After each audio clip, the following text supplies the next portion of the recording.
Look at that. It works.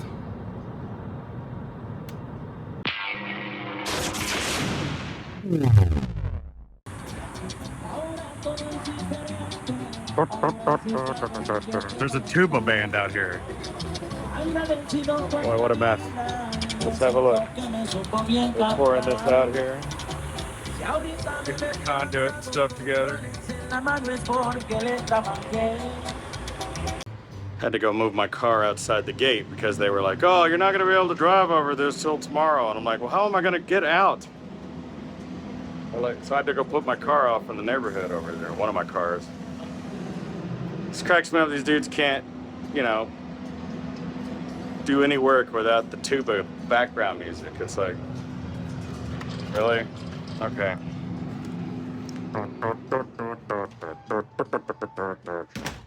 There's nothing, I swear to God, there's not, it's one of the sounds of it's like a screeching chalkboard. I don't know what that kind of music is called. And it's not that it's in Spanish. Like if they were playing Van Halen in Spanish, it'd be cool. Matter of fact, I think David Lee Roth put out an entire album of, you know, Crazy from the Heat in Spanish.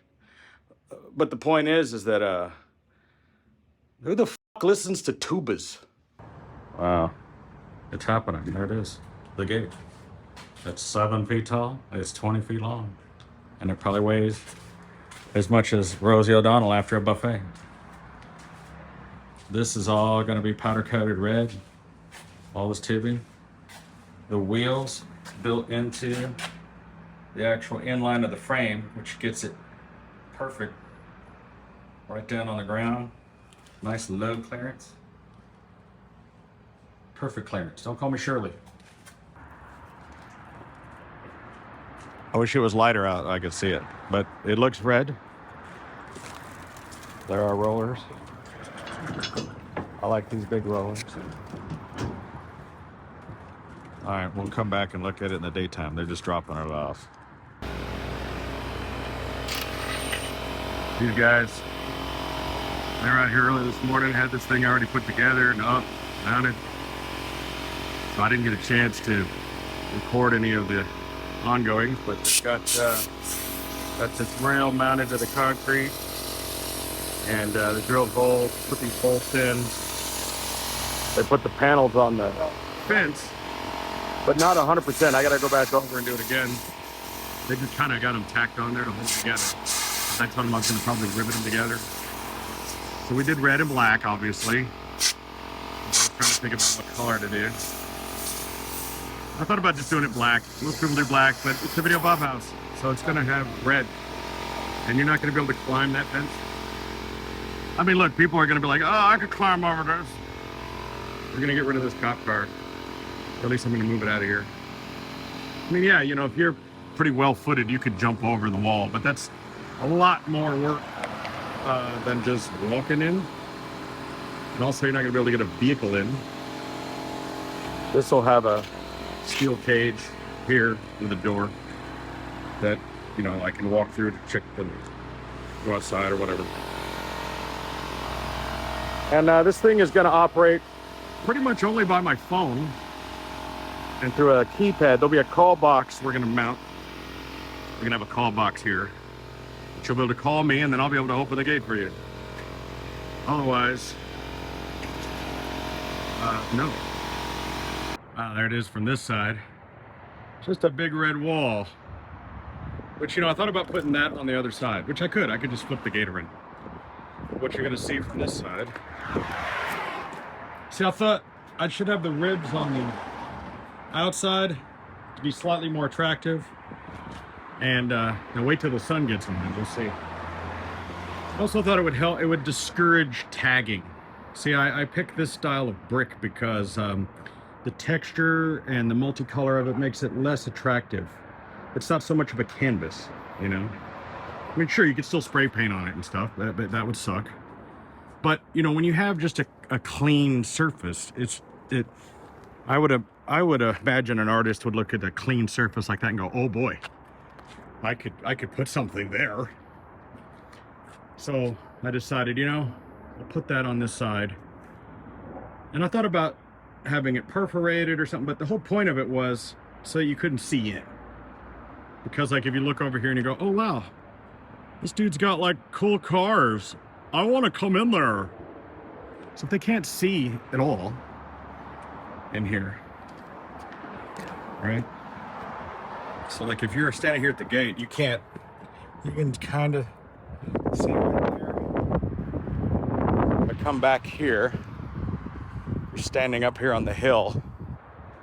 You know, if you're a basketball player, from here, you can't see over this part of the wall. I mean, you can kinda see the top of my truck over there. But if you're just walking through here, you're like, oh my gosh, nothing to see here. Keep walking. I like it. This is the kind of stuff you see at Bob's house. Nice. Getting this little walkway gate put in. You can see through this gate a bit, so I'll probably leave it like that. I don't know if I'll put a panel over it or not. It's not that big a deal. Working on getting this thing operable. It's mounted on the track. Got this mounted. Had to put some shim washers in there. They don't like to be called shims. They're transitional spacers. That's the new term. So, but now we got look at that. Closes. Get this doorknob installed here. That's tight, tight, tight. No rattle, rattle. I don't know why I didn't record this. I wasn't thinking about it, but just bolted this thing down to the concrete. Had to drill some 1/2-inch holes down into the concrete block, and then put these Tapcon, concrete 1/2-inch bolts. This thing is anchored. I mean, these are like, I think they go 4 inches into that concrete. 4 of those. It's not going anywhere. It's in there, pretty solid. So, and pretty much got this thing figured out, except I had to order a different off-spec set, they call that, because the one I had was too long, so I had to custom order this one, which is a 2 3/8 back set, as it's known. That was $60. All this stuff is stainless steel, and this is still a little wonky the way this is mounted. I got a cover plate that's going to go here. All right, we finally got this tab mounted. Got the motor. It's not put together, but it is mounted to the concrete. And then got this put on there. Terrence came over. He built this and brought it over. I like how he did that. I'm hoping this piece of angle can handle, what we're going to do to it. There's going to be a lot of pressure on that. Looks like he put a good, he put a corner weld on it. I personally would have put that piece all the way across the back and then welded around there, because I'm worried about the amount of pressure that might pull this off. We're going to find out. Got to find out if it takes it, because this thing's pretty heavy. It does move. I mean, I can close it.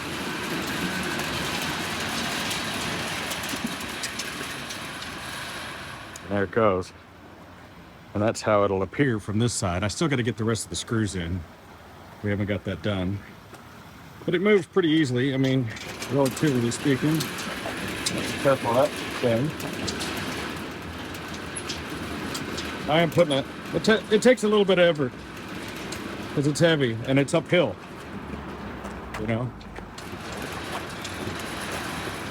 But that motor will carry a 50-foot gate, 1,500 pounds. Right? I also did some signage. I mounted these. I'm still gonna finish this.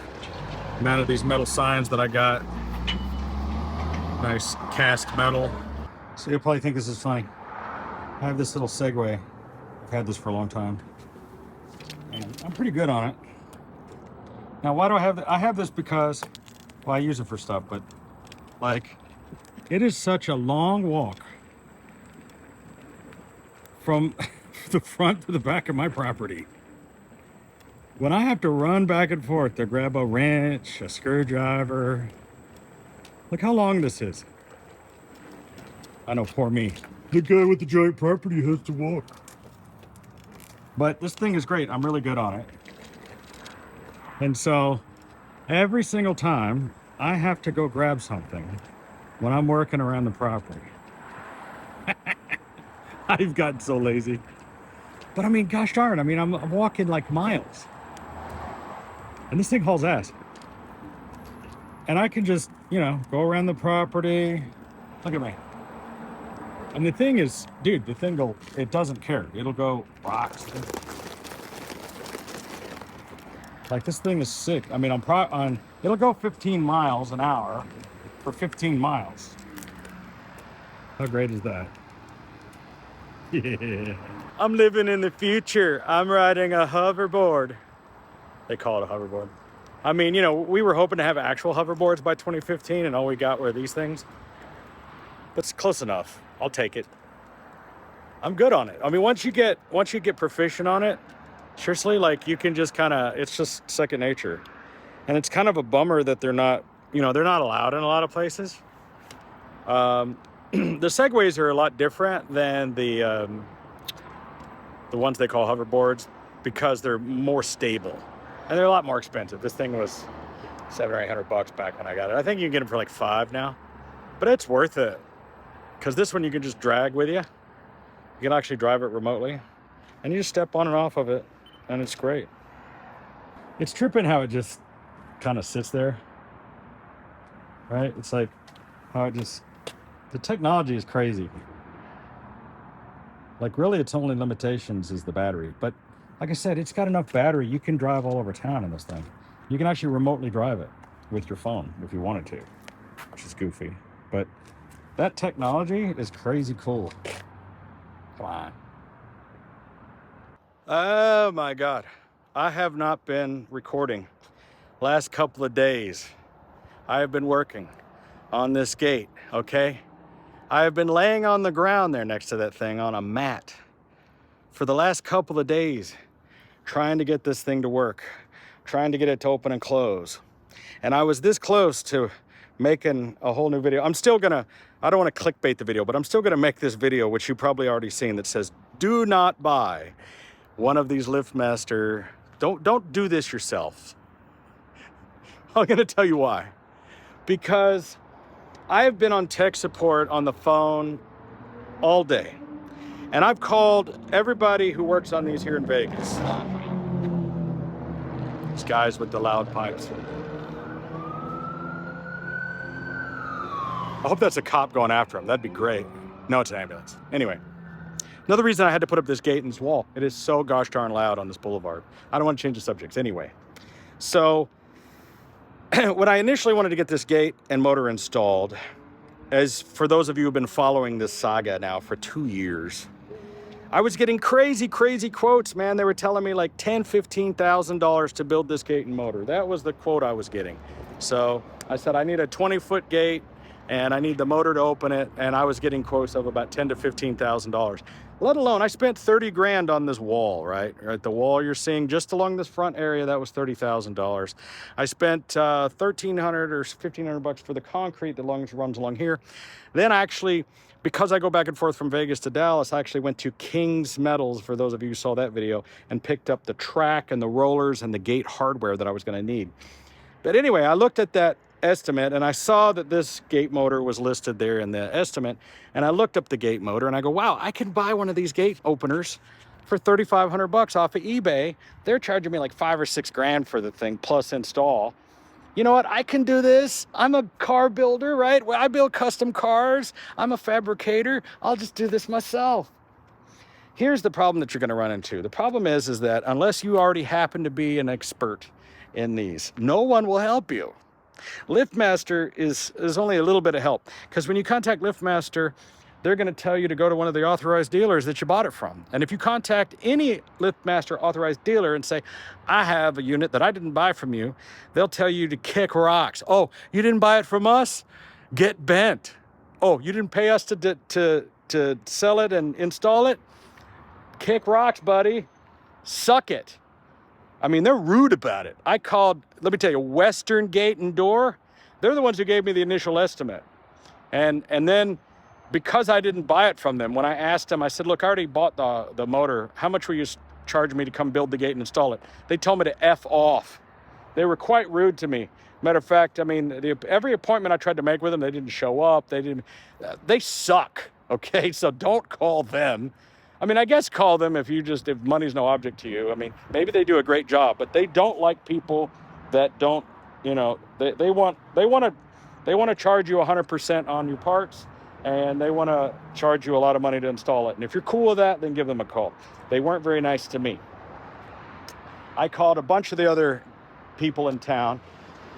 And look, so when I get to how we finish this after my rant, a lot of these guys, I was willing to pay them to come out here. But I'm ranting because for the last 3 days, I've been trying to get this thing to work and no one would help me. And finally, just by accident, I managed to figure out how to get it to work. All right, let's go into that. And I'm going to show you a little bit more about it. Okay. All right, I'm sorry if this is a really long video, but for those of you that are actually trying to do this, some of you are just fans of mine, you're going to watch anything I post, okay? But if you're actually trying to do this, I'm going to point out to you, the gate itself is, it's like 20 feet long, 6 feet tall. I bought the wheels and also the rollers and the track from King Metals in Dallas. Now, you could probably get these from other gate places. This is two 19-inch pieces of track, which you'll notice a little bend in there because when the guy did the concrete, they, instead of making it level, they did it with, you know, I don't know. And, but it rolls over it fine. Now, my buddy Terrence, who's a professional welder who happens to live across the street, he manufactured the gate for me. It cost me about $4,000 to manufacture and powder coat the gate. Now, I spent about $3,500 on this motor, which, you know, I bought on eBay, which included the photoelectric eyes, included this rubber strip, and also a gooseneck and a keypad and a couple other things. In order for these gates to operate, and this is the 24-volt battery backup version. I don't even have the AC hooked up yet. It's only running on batteries, and it says it'll operate maybe 100 times on just the batteries. In order for them to operate, it has to have at least 2 entrapment zones. The first being the photoelectric eye, which, let me set this to lock open, and look at that, the thing opens. We've got it working now. So the thing opens now. Look at that. I'm so happy that this is working. Now the reason it's opening is because of this laying on the ground. This is the edge sensor. This edge sensor, if I were to step on this, it stopped the gate because it thinks it just ran into something and now it's going to close it. That edge sensor is supposed to be mounted to the back side of this thing, or maybe the back side of that wall, so that if it's traveling and it runs into a hobo who decided to sleep here, it would stop. Okay, so it's on an alarm now. We want it to continue. We want it to open, so we're gonna let it open. It needs to have that hooked up, or the photoelectric eye is going that direction, right? To make sure that, you know, nothing's in the way. Now, there's one of those photoelectric eyes on the other side. Let's go over here to the other side. I've got mine mounted right by where some dog is pissed. Isn't that nice? I've got mine mounted here, which I need to put a little hood on it. It's mounted here, and see how the eye, well, the eye was blue, but it went into standby. It's quite a, you want to use a laser level to try to get this, the other side of that eye on there, or this reflector. I'm going to tell you how I did it, and how I did it was quite ghetto. I just stood over here and held it there in different spots until the thing turned blue, and I go, oh, that's where it is. But here's the thing. This thing is infinitely adjustable, right? This thing is on a ball mount, so you can move it around up and down, left or right. As long as you get them generally in their same spot, you'll get it aligned.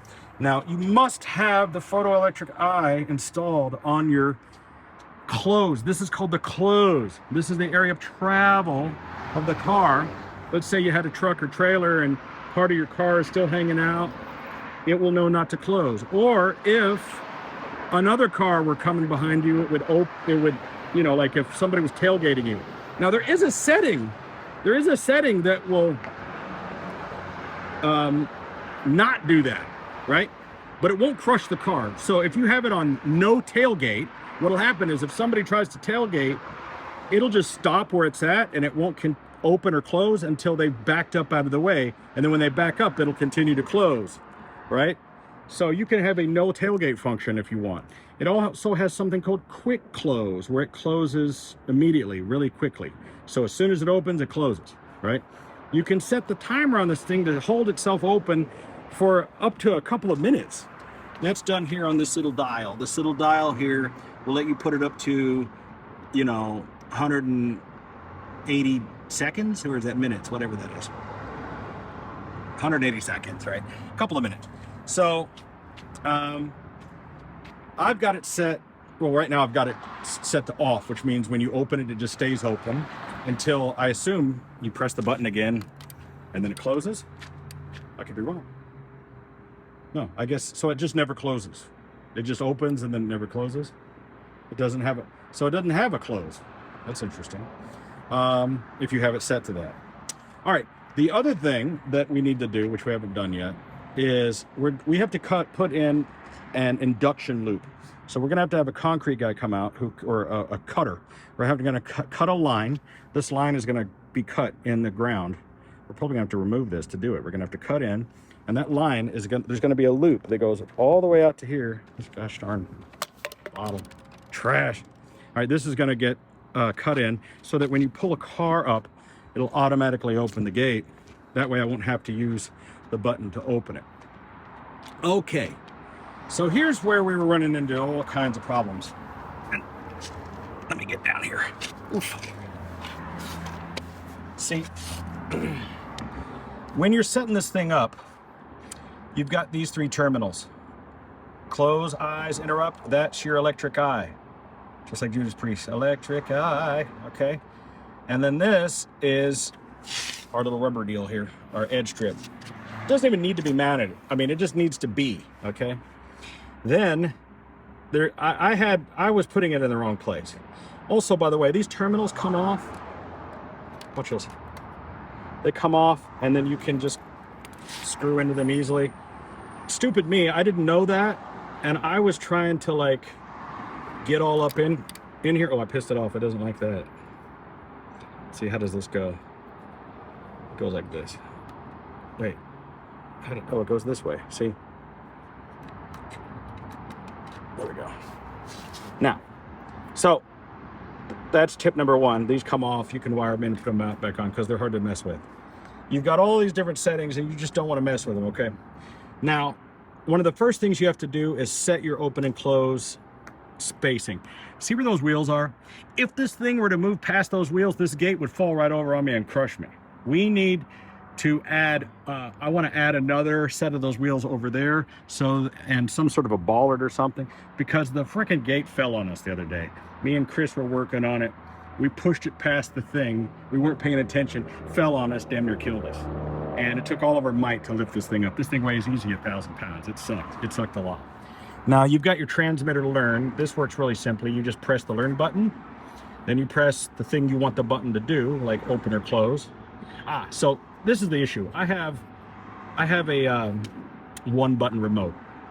If you wanted to have a completely manual open and close, you'd have to have a 2-button remote, and you'd have to program 1 button to open, 1 button to close. So the way it works is you press the learn button, you press the button on this, and then you press whether or not you want it to open or close. So if you had a 2-button remote, you could have an open and a close button and just operate it manually if you wanted to do it that way. And that's why I can't get it to close. If I press this close button, it will close. And there it is, closing. Now, it's gonna give me a hard stop warning because when I programmed it, I guess I set it to go too far. So what's happening is when it hits the edge over there, it's pressing on it a little too hard. Watch the motor here when it hits the stop. It's gonna push on it and be like, and then it's going to give me that 38 warning that says hard stop, which means it pressed too hard. But it'll reset after a minute. It's not that big a deal. It just means that if you were in the way there, you're going to get like squished. So don't stand in the way. It'll reset here just a few seconds, and then it'll forget. Now, if I set this to the minimum of like 1 second here, and I tell it to open, it will open, and then it will close again. Now, as far as this expansion board goes, we haven't gotten into this yet. But that ground loop I told you about, that's going to plug into this thing, and that loop will go into there, through here, down the conduit, and into the concrete, and that will be, and you could, here's the thing, I could put one on either side if I wanted to. So now it's going to automatically close after 1 second, 2 seconds. Close for daddy. There we go. I love you so much. There it goes. By the way, I'm running only on the batteries. And it says it'll do that like 100 times in a row on those two batteries.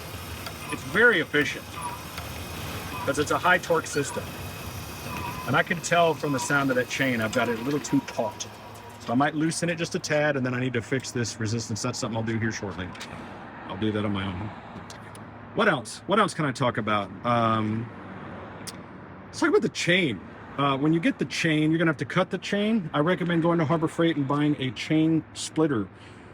They sell a tool for 15 bucks that will split a chain, a bicycle chain, any kind of chain. I did it with a grinder. That sucked.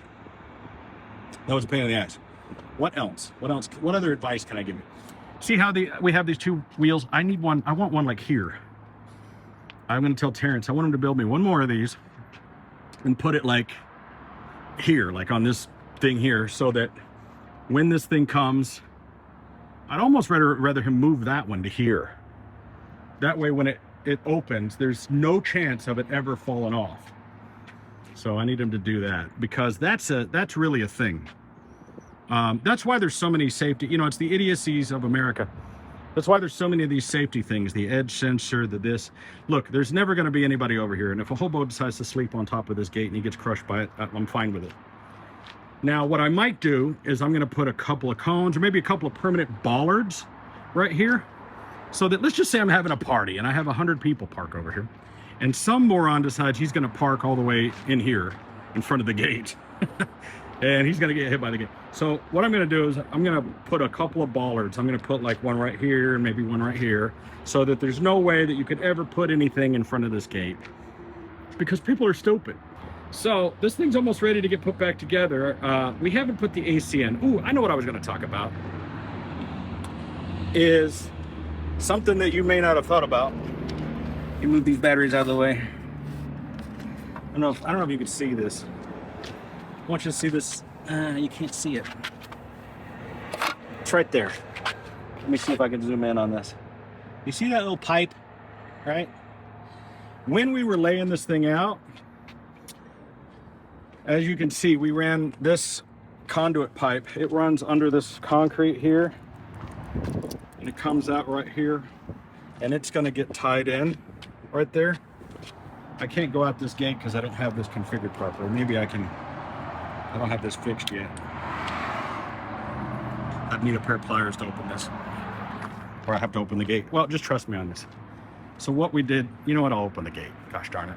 I need to open it anyway. I need to set it because this isn't ready. So let me open it. I'm sorry, this video is really long. But if you were installing one of these, this video is the most invaluable thing for you. Because there's still a lot that has to be done, folks. There's going to be another gooseneck adapter with an emergency keypad here, because I won't have that remote here. Which I guess I could just leave it here, but anyway. And this will all be covered up. All right, take a look at these pipes. This is very important. Take my advice. Don't use 1/2-inch EMT. Use larger, 1 inch, 2 inch. Use some big fat pipe. And you're going to want to go under this track to the other side of it. You need to have a portal that goes from underneath that thing to the other side of this gate. Thank God we put that one in.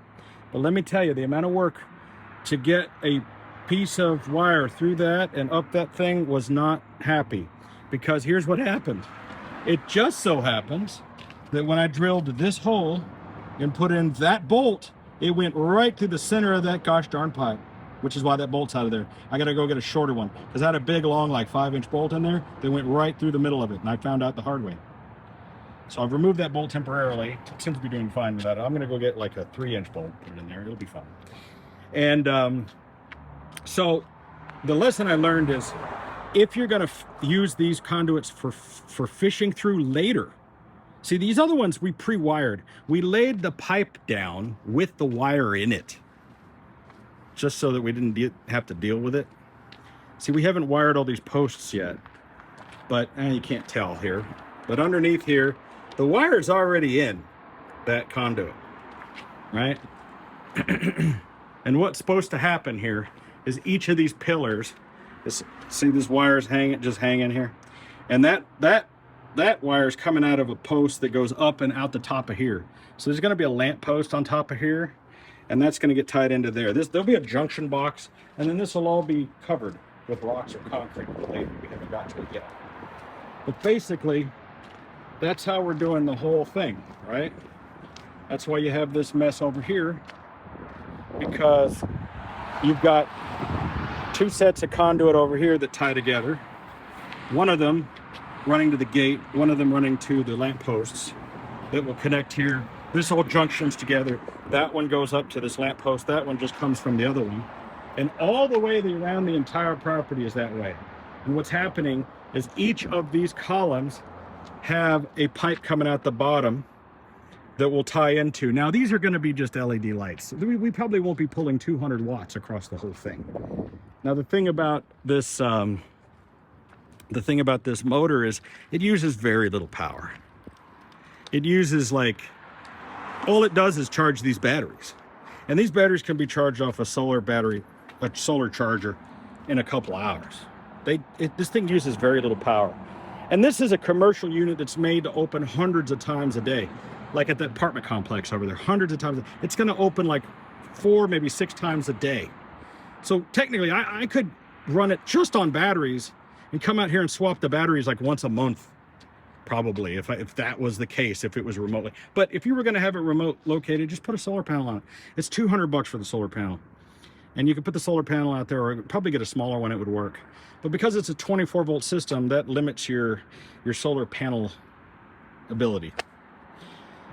Long story short, we finally got it working, and how we got it working is we finally got it on the right settings. And pay attention to exactly what we've done here, because the open edge is the rubber strip, the closed eyes is the eyes. These other ones are just optional, because you can have lots of different entrapment zones. There may be other special reasons why you need special entrapment zones, like if you had 2 gates, or if you had multiple gates. Maybe you had a cattle guard situation, right? Or just other special reasons why you might want one, like you're making a corner, or there's a hill, or whatever the reason. Consider, like, if I've got my pickup truck and a trailer and I'm waiting to exit, I'm gonna have to sit in the truck, which is already the length of this driveway, with the trailer all the way out to there, 40 feet. So I'm 65 feet. And I can't let the gate can't close while I'm waiting. Right? So those are gonna be situations. Could be me and other people all leaving at the same time. I'm waiting for traffic, someone else is behind me. You know, I might adjust the gate closed to have 5 or 10 seconds or whatever. And then you have that anti-tailgating thing, and then you have the quick close.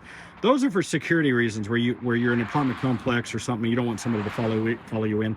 That's not necessarily a problem that I have here in this situation. Ultimately, this is the most popular motor, and it's a great system. But in my closing statement, I will say this. Basically, you know, I've got the thing working, and I'm not trying to pat myself on the back, but I am a custom car builder, fabricator. I used to be chief engineer of a broadcast television network. I got my start building mobile production studio trucks and television studios. What I'm trying to say is I'm a fairly smart guy. I know how to do stuff. And it still kicked my ass for a couple of days.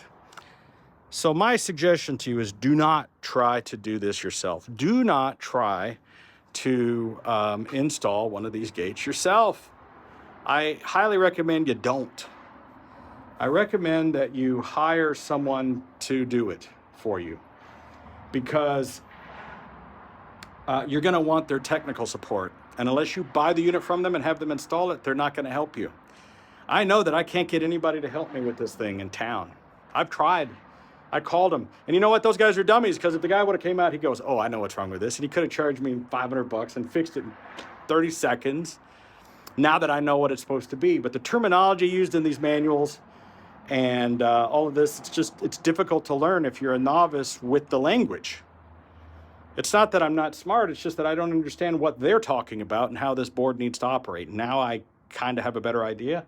Certainly I'm no expert, but we got it to work. Now, what did it cost me? The motor cost me $3,500. I spent another like $4,000, 4, 5, 6, 7. Let's say I got $8,000 in it, and they were going to charge me 10 to do it. What did I save? $2,000? Okay. In retrospect, I wish I'd have spent the 10 grand and just come out and had a remote and just the gate worked. Depends on how much money you need to save. I saved $2,000. Yay. I wish I'd have just had them install it in hindsight. There's no cheap way to get. Now, if I had built the gate myself without having to pay for it, I'd have probably saved another $2,000. Okay? So yeah, if you are a professional welder and you're a competent electrician and good with stuff, you could do one of these gates yourself for about $5,000. So that's what I got to say about the gate. Took me 2 years to get it done. I finally have a gate. There'll be no more homeless people getting in. Now the next problem that I'm going to have is, will I still get deliveries? So the next project we're doing is we have that vault over there you saw mounted in the wall where they can leave. But if they need to bring it to me, we're going to be putting a gooseneck adapter out there with a Wi-Fi repeater, with a Ring video camera, doorbell, and remote keypad. And this will be hooked up to the MyQ Gateway app. So I'll be able to open and close the gate with my phone. Once that's a thing, then we'll be able to, people will call me on the Ring phone. I can be anywhere in the world, and I can remotely close the gate without giving them the code. That's the dream, because I still want to be able to get my deliveries. All right, what happens if there's no internet? Well, I guess you're screwed. The other thing we got to do is we got to put in an emergency firebox. And we register that with the local fire department, and they will either have the code or the key or the whatever to get in case my house is ever on fire and they need to get in and put it out. There's no secondary entrance in here. There's no way to get in. All right, thank you very much for being a fan and watching my videos. Good luck with your install of your gate. I hope you have more success than I did. And I'm sorry if I offended anybody along the way. I love you all, but please understand, my wife and our privacy is something that we hold sacred. When I'm out in public, no doubt about it, come up and say hello to me 1,000%. I'd love it. Just don't come to my house. It's not funny. Thank you very much. I'll catch you guys later on Videobob.